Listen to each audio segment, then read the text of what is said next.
Alam mo na ba ang anime na The Promised Neverland? Kung hindi mo pa alam, tara alamin mo na!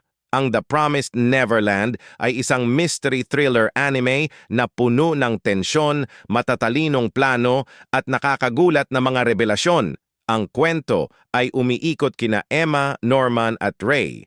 Tatlong matatalinong bata na naninirahan sa isang ampunan na tinatawag na Gracefield House. Sa unang tingin, tila perpekto ang kanilang buhay. May masarap silang pagkain, komportableng tirahan at isang mapagmahal na tagapag-alaga na tinatawag nilang Mama Isabella.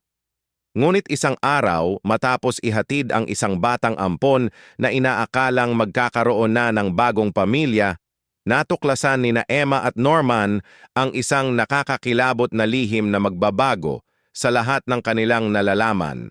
Mula noon, napagtanto nila na ang kanilang tahanan ay hindi pala ang ligtas na paraisong inaakala nila.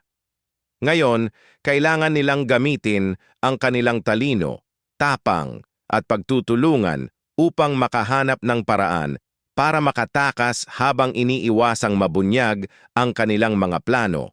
Puno ng misteryo, suspense at nakakapanindig balahibong plot twists, ang The Promised Neverland ay isang anime na magpapaisip sa iyo sa bawat episode at mag-iiwan ng matinding kaba hanggang sa dulo. Ngayon alam mo na, panoorin mo na! Thank you for watching at please subscribe sa YouTube channel ko.